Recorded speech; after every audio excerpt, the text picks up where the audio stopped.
Hi, my name is Kathy Boyd Fellure, and I am so thrilled to welcome you to the October segment of Authors, Writers, Books, and Beyond. We have a wonderful show for you today. Actually, tonight I have three wonderful, wonderful is not a good enough word, as we're all writers. I must come up talented and amazing women. And so I'm going to first talk about the little bookstore before we share our lives with you next door, where we all just came over from. We were next door at Hanscome, and we were, oh yes, there I am being Miss Sherlock. And there's the book stack next, it has spider webbies now. But these ladies went upstairs for the first time to see Baker Street West and Mrs. Hudson's Tea Room. The apothecary's almost done. Oh my gosh, and the pub. So there's only a few left, amid books everywhere. If you have not ever been here, it is a destination, my friends. Trust me, come planning to spend the day, visit the rest of the town, but I would eat lunch there. And the two cats will visit you and help you make your selection of rare, used, and new books. There's a big, big selection of local authors, including myself. Don't they have you in there too? I don't think so. I don't know, I didn't check. They will soon. Hanscome on Main Street in Jackson. Oh my goodness, books, records, Victoriana, and a wide array of costumes. And steampunk, which is new for me, but you can check it out.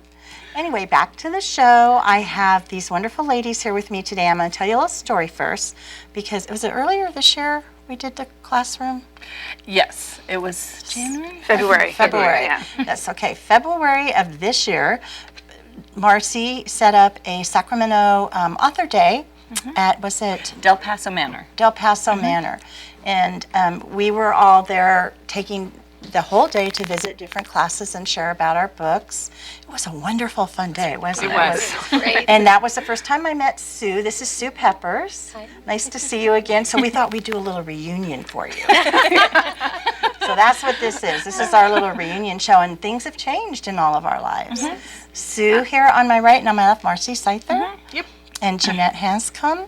And I knew them before through Mount Herman Inspire Writers. Yeah. Yeah. We're kind of, you've been to Mount Herman I'm too. in Inspire, just haven't been going lately. Oh, and you're Mount Hermanite too? I am. Yes, One so? time. I only went once, but I plan to go back. Yeah, wonderful place for writers' conferences. So I am going to let them introduce themselves, because you see me every month and you know all about me. So we're going to start with Jeanette and work this way around the table. Well, I'm Jeanette Hanscome, and I am the author of Running with Roselle. I co-authored Running with Roselle with Michael Hinkson, who is a blind man who survived 9/11.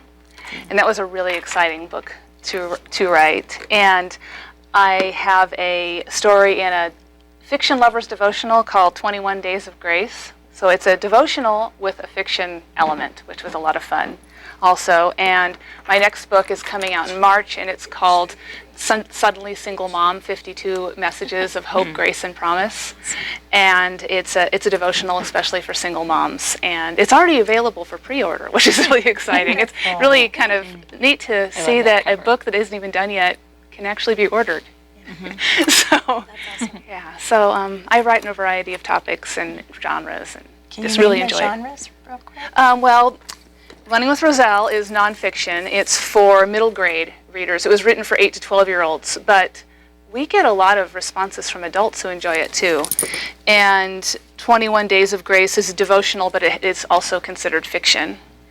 And then Suddenly Single Mom is a devotional, so it's nonfiction. Was Running with Roselle the book you had at the school author day? Yes, She yes. had amazing orders for that book. Yeah, That was like the head of the I was day. shocked. Something like 80 orders. It was actually, I sold 60. You sold 60? Yeah, Okay, well, yeah. it was up there. It was just a blessing to the kids. It was exciting to see them responding to it, and we got to talk about. It was fun to talk with kids who'd already read it and get their before you met them. yeah, classes were reading it, and that was exciting. That was the nicest part of that setup, is that they'd already read the books. Yeah. Sometimes that doesn't happen first. Yeah. So, and this Marci's going to tell you about herself. She has a lot, so stay with us. So, I actually have The Adventures of Pearlie Monroe. It's a historical fiction for 9 to 12-year-olds. based on California history. I don't know if you can see that. And and that was the book that You had at the we author had. day. And I actually just went back to that school yesterday as a surprise visit. The kids didn't know I was coming, so it was really, really cool. And didn't you brainstorm with them? That was 2 years ago. Oh. And so some the of these film. were the siblings. Oh. So it was really exciting to see that same Yes. group. They didn't know I was coming, and they had just read the book. They had all these art projects about their favorite scene from the Adventures of Pearlie Monroe and a small description. So I just looked at all the different art projects. They didn't know I was there, and then just put a bookmark down next to them. And pretty soon I could hear whispers, and I felt a little tap, and it was a little boy, and he goes, "Excuse me, are you Marci Seither?" Yes, I am. And so we spent like 3 hours together. And then I have The Empty Nest, and that's a women's fiction or nonfiction for strategies to help your kids take flight. Ooh, just like that. It's shiny. Okay. So Empty Nest, Strategies to Help Your Kids Take Flight. And this is a book to help parents in that transitional time when their kids are getting ready to leave. And then I have, we'll take off the white book. Then I have the epic novel of Pumper John. And this is a kid's book. Epic novel. Yeah. It took me a long time to get through. And it's a full color picture book. And I'm actually having this translated into Juan Pampero, so it'll be in Spanish as well. And who did the illustrations? A friend of mine, Paige Flannery, did the illustrations.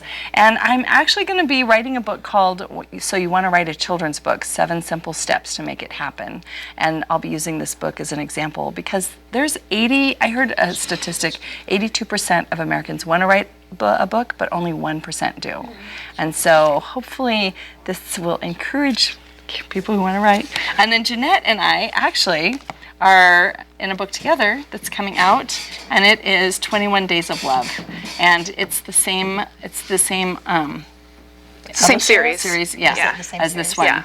So we both have a story in this, and it's a fiction, romance fiction. That's new for you, right? Yeah. How was That is new. That's just a one-time only. That's a you that's a one-time sure? only thing. Yes. Well, You may I'm find very a new sure. career, though. and that comes out what month? January. January. Yeah, 21 Days of Love. So, I want one. yeah, just to see if Marci Seither pre-order. can actually pull that off. Yeah, that might be worth the price right there. We're all expecting. And from Jeanette, too. Mine's not a romance. Oh, yours isn't? No, mine is a single mom's struggle over Valentine's Day. Or Valentine's Yeah. Day. Oh, Interesting. interesting. You, a fiction romance. I'm in line first. Huh?